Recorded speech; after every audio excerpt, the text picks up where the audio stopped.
Here's your wrestling news for May 12th, 2023, and we're kicking off today with CM Punk as his return to AEW programming is said to be mere weeks away as part of the new AEW Collision show. Earlier this week, we reported that Punk had been pitching to work with a certain member of the AEW roster, and now we know exactly who the former world champion is hoping to face. Fightful Select reports that sources close to Punk have indicated that he wants to wrestle Samoa Joe, who hasn't competed on AEW TV since losing the TNT title to Wardlow at Revolution. That doesn't mean that Joe has been out of the ring though, as he has been a regular on Ring of Honor programming as the World Television Champion, so there is the possibility that Punk could show up for ROH. In addition to Joe, it is reported that AEW has plans for Punk to feud with Chris Jericho, playing off the real issues between the two, and during this week's Dynamite, MJF name-dropped Punk as one of the many stars he's beaten. Top names, including The Elite, have expressed their resistance to working with Punk, and are you hoping to see Joe as his first opponent, or would you rather see him face someone else in his first match back? In 2011, Edge was forced to vacate the World Heavyweight Championship due to his neck injury, and in the 3 years since his miraculous return, the Rated R Superstar has yet to hold gold. Tonight, Edge will compete in the World Heavyweight Championship tournament, and the WWE Hall of Famer has made it clear that he needs to be the champion. In a video on Twitter, Edge spoke about finally having the chance to win the title back, and said that this will likely be the last thing that he does in the ring. The Rated R Superstar added that everyone knows that his career is coming to an end, and noted that if he becomes World Heavyweight Champion, then once he loses the title, his career will be done. Edge may be the sentimental favorite, but his journey to the title won't be as easy, as he'll face Rey Mysterio and AJ Styles on SmackDown to advance to the semifinals.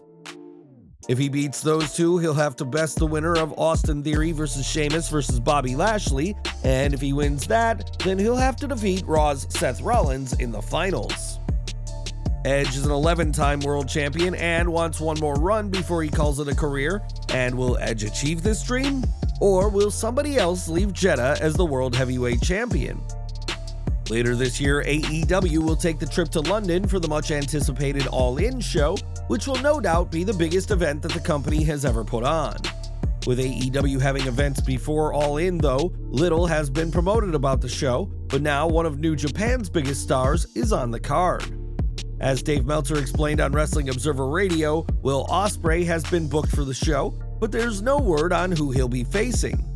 It'll no doubt be a fond homecoming for Ospreay, who has admitted in interviews that he misses being able to compete in the UK, given how busy his schedule is in non-UK based promotions.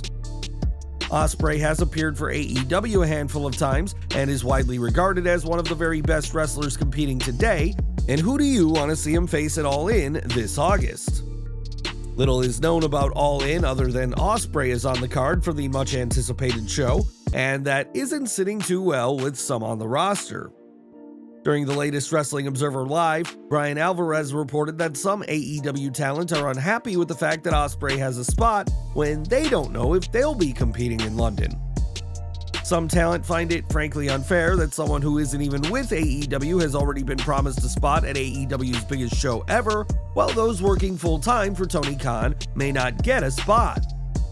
Ospreay getting the spot on the card does mean that there will be one fewer spot for someone who works year-round for AEW, and while the British star competing in London makes a lot of sense, the roster is far from thrilled. In July of last year, Sophia Cromwell was called up to WWE's main roster as Maxxine Dupri, and has been the manager for the Maximum Male models ever since. More specifically, Dupri classes herself as the group's director of talent, but now she is ready to step into the ring herself.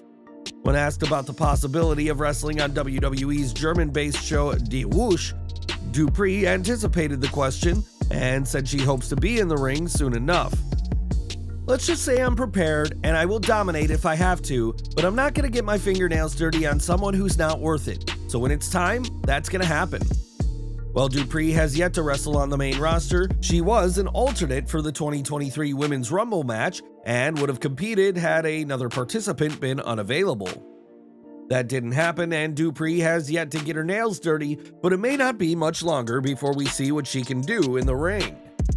At WWE Backlash, Bad Bunny put on another incredible performance in the Grammy Award winner's third official match for WWE. Bunny's victory over Damian Priest was also his first singles match, and while he had help from the LWO, Carlito, and Savio Vega, he also had help behind the scenes. During a recent appearance on Hitting the Turnbuckle podcast, Brian Kendrick confirmed that he had trained Bad Bunny leading up to his match with Priest in Puerto Rico.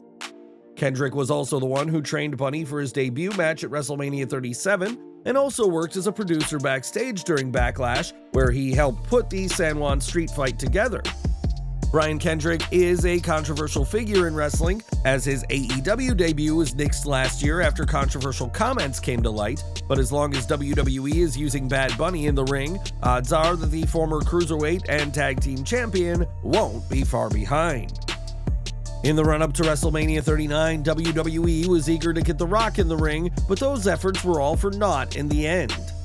In January of this year, The Rock told WWE that he felt he did not have time to get in sufficient ring shape for WrestleMania, but now new plans may be in the works. Appearing on CNBC's Squawk on the Street, The Rock spoke about the WWE's impending deal with Endeavor and the merger with UFC, and let slip that he connected with Vince McMahon just the other day. The Brahma Bull didn't reveal what exactly he connected with the chairman about, though it wasn't long before fans began to speculate that some kind of appearance is in the works. It's certainly interesting that The Rock spoke about connecting with McMahon after talking about the Endeavor deal, as the Great One has appeared for UFC in the past and even presented Jorge Masvidal the BMF title at UFC 224. Given how busy The Rock's Hollywood schedule is, appearances for WWE are few and far between, so time will tell if his connecting with McMahon leads to something on screen down the line. But what do you think? Will fans ever see The Rock and Roman Reigns face off? Or has the window of opportunity for that dream match closed for good? Sound off in the comments below. And we're ending today with Brock Lesnar, who will face Cody Rhodes at Night of Champions and is looking for payback on the American Nightmare. Rhodes was able to best Lesnar earlier this month at Backlash, but win, lose, or draw, Lesnar will be breaking a 20-year streak of his by merely competing. Lesnar working at Night of Champions will mark the first time in 20 years that he will have worked 5 premium live events in a row after competing at the Royal Rumble, Elimination Chamber, WrestleMania, and Backlash. The last time Lesnar worked 5 PLEs back-to-back was in 2003, when he won the Royal Rumble match and would win at No Way Out, WrestleMania 19, Backlash, and Judgment Day. In recent months, there have been reports and speculation that Lesnar is looking to retire in the not-too-distant future, and if that is the case, Brock is getting as much wrestling in before he hangs up his boots as he can.